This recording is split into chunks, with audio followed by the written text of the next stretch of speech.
আজ আমরা আলোচনা করব দুটি প্রায়শই বিভ্রান্তিকর ধরনের ব্যথা সম্পর্কে, সেন্ট্রাল নিউরোপ্যাথিক পেইন এবং সেন্ট্রাল সেন্সিটাইজেশন। এই ভিডিওটি শুধুমাত্র শিক্ষামূলক। যদি আপনার কোনো স্বাস্থ্য সমস্যা থাকে বা এমার্জেন্সি হয়, সঙ্গে সঙ্গে নিকটস্থ হাসপাতালে যান।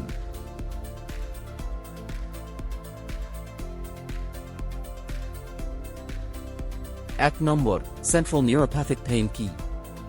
সেন্ট্রাল নিউরোপ্যাথিক পেইন হল সেই ধরনের ব্যথা যা মস্তিষ্ক বা স্পাইনাল কর্ডের কোনো রোগ বা ক্ষতির কারণে সৃষ্টি হয়। এর বৈজ্ঞানিক ব্যাখ্যা হল এটি সাধারণ আঘাত বা পেশির চোট থেকে আসে না। প্রায়শই বর্ণনা করা হয় জ্বালা, ইলেকট্রিক শক বা ছুরির মতো ব্যথা। সঙ্গে হতে পারে সূচির মতো অনুভূতি, হাত পায়ের অসংবেদনশীলতা বা অতিসংবেদনশীলতা।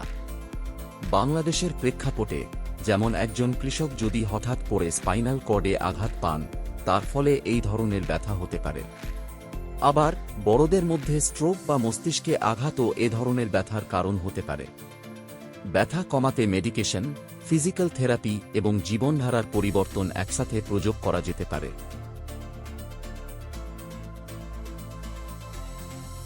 2 নম্বর, সেন্ট্রাল সেন্সিটাইজেশন কি? সেন্ট্রাল সেন্সিটাইজেশন হল একটি নার্ভোপ্লাস্টিক পেইন প্রক্রিয়া। এর অর্থ স্নায়ুতন্ত্র অতিসংবেদনশীল হয়ে যায়। ক্ষত বা আঘাত না থাকলেও সাধারণ স্পর্শ ব্যথায় পরিণত হয়। মস্তিষ্ক ও স্পাইনাল কর্ড সংকেতকে অতিরিক্ত প্রক্রিয়াজাত করে। এই অবস্থার লক্ষণ ও রোগসমূহের মধ্যে রয়েছে ফিব্রোমিয়ালজিয়া, ইরিটেবল বাউল সিনড্রোম এবং ক্রনিক হেডেক। শরীরের বিভিন্ন অংশে ব্যথা, ক্লান্তি, ঘুমের সমস্যা এবং স্পর্শ, শব্দ বা আলোতে অতিসংবেদনশীলতা দেখা দিতে পারে।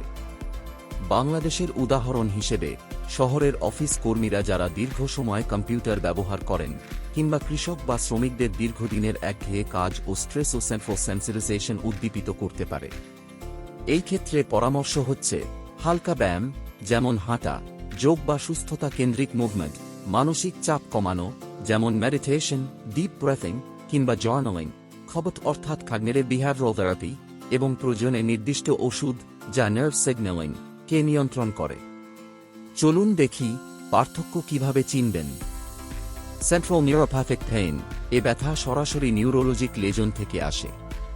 আর সেন্ট্রাল সেন্সিটাইজেশন, এ ব্যথা আসে স্নায়ুতন্ত্রের অতিসংবেদনশীলতার কারণে, যেখানে আঘাতের দরকার হয় না। এখন আসি জীবনধারায় কিছু বাস্তব টিপসে। প্রতিদিন অন্তত 20 থেকে 30 মিনিট হালকা হাঁটা কিংবা বাড়ির কাজের মধ্যে একটু নড়াচড়া রাখুন। চাপ কমাতে চেষ্টা করুন প্রকৃতিতে সময় কাটাতে, যেমন নদী তীর বা খামারের মাঠে হাঁটা। ঘুমের জন্য আধা অন্ধকার এবং শান্ত পরিবেশ নিশ্চিত করা খুব জরুরি। আর স্বাস্থ্যসম্মত খাবার খান, ফল, সবজি, ওমেগা 3 সমৃদ্ধ মাছ, ডাল এবং বাদাম, এসবই আপনার জন্য উপকারী। বন্ধুরা, সেন্ট্রাল নিউরোপ্যাথিক পেইন এবং সেন্ট্রাল সেন্সিটাইজেশন এর মধ্যে পার্থক্য জানা সত্যিই খুব গুরুত্বপূর্ণ। সঠিক চিকিৎসা আর জীবনধারার পরিবর্তন আপনার জীবনমান অনেক ভালো করতে পারে। এই ভিডিও কেবলমাত্র শিক্ষামূলক উদ্দেশ্যে তৈরি, এটি কোনোভাবেই চিকিৎসকের পরামর্শের বিকল্প নয়। যদি কোনো মেডিকেল এমার্জেন্সি ঘটে, তাহলে সঙ্গে সঙ্গে নিকটস্থ হাসপাতালে যোগাযোগ করুন। ভিডিওটি যদি উপকারী মনে হয়, তাহলে লাইক করুন, সাবস্ক্রাইব করুন আর শেয়ার করতে ভুলবেন না। ধন্যবাদ। দেখা হবে পরবর্তী হেলথ টেক হাইলাইটস এ।